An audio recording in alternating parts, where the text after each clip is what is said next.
এত খাবার, বাট ভাই এখানে খাবো না, আমি ভয়েস ওভার দেবো, এখানে বলাটা বহুত চাপের। চলো খেয়ে নি, তারপরে দেখা হচ্ছে রুমের ভেতরে।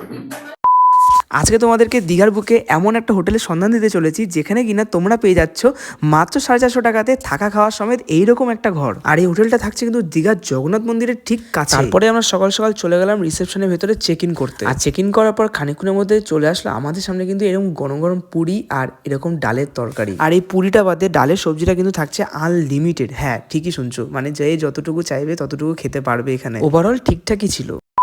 এবার আসি দুপুরের মেনুতে, চলো দেখিনি কি কি আছে মেনুতে। প্রথমে ছিল স্যালাড, সাদা ভাত, আলু ভাজা, সাথে ছিল কিন্তু একটা গোদা সাইজের মাছ, আর ছিল ডাল, আর দিয়েছিল এরকম একটা নিরামিষ তরকারি, আর শেষ পাতে ছিল কিন্তু চাটনি। আর ওভারঅল যদি জানতে চাও যে খাবারগুলোর টেস্ট কেমন ছিল, তো আমি বলবো ভাই ডিসেন্ট ছিল। এই প্রাইস রেট অনুযায়ী একদম ঠিক আছে, বেশি ভালো বলবো না, বেশি খারাপও বলবো না ভাই, এই খারাপ ভালোর একদম মিডিল পয়েন্টেই ছিল। আচ্ছা চলো এবার দেখে নিই হোটেল আরুষের রুমগুলো কেমন ছিল। হ্যাঁ, মাথা পিছু 450 টাকাতে কিন্তু তোমরা এরকম টাইপের রুম পাচ্ছ। আর রুমগুলো কিন্তু ছিল বেশ বড়, আর প্রত্যেকটা রুমের খাটগুলো ছিল কিন্তু কিং সাইজের খাট। আর শুধু তাই নয়, প্রত্যেকটা রুমে কিন্তু ছিল ঝা চকচকে কিন্তু বাথরুম, আর সাথে কিন্তু তোমরা পেয়ে যাবে এরকম কিন্তু আয়না উইথ ওয়ার্ড্রপ, আর সাথে কিন্তু এরকম এলইডি টিভি।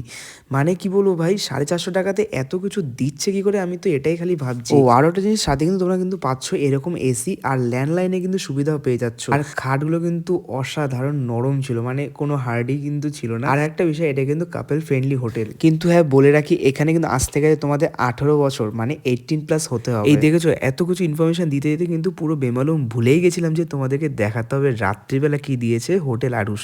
চলো দেখে নি আমাদের ডিনারে কি কি ছিল, চলো। কিন্তু বেশ খাবার দাবার নিয়ে বসে পড়েছি, এটা আজকের ডিনার।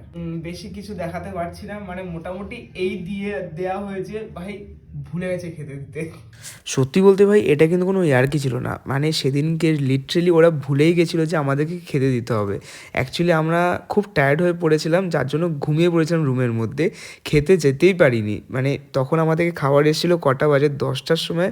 আমি ফোন করে বলি যে দাদা আমাদের খাবারটা একটুখানি আমাদের রুমে পাঠিয়ে দাও। তারপরে ওদের রিমাইন্ডার হয়, মানে ওদের মনে পড়ে যে হ্যাঁ আমাদেরকে খেতে দিতে হবে। মানে সিরিয়াসলি সেদিনকে বিষয়টা এরকমটা ঘটেছিল। বেশি কিছু দেখাবো না, একটু মাংসটা তুলে নেবো, একটু ঝোল নিলাম। দেখো যেমনটা তোমাদেরকে বললাম যে ওনারা আমাদেরকে খাবার পাঠাতে একদম ভুলে গেছিলো, তো শেষ পাতে আমাদের ভাগে এই খাবারগুলো পড়েছিল। অ্যাকচুয়ালি ওনারা আমাদেরকে বলেছিল যে যে যেরকম খাবে তাকে সেরকমভাবে ওরা প্রোভাইড করবে। যেরকম ধরো কারোর জন্য বিরিয়ানি, তো বিরিয়ানি, ফ্রাইড রাইস তো ফ্রাইড রাইস, তো এরকমভাবে বলা হয়েছিল যে যে যেটা খাবে তো সে সেটা পাবে।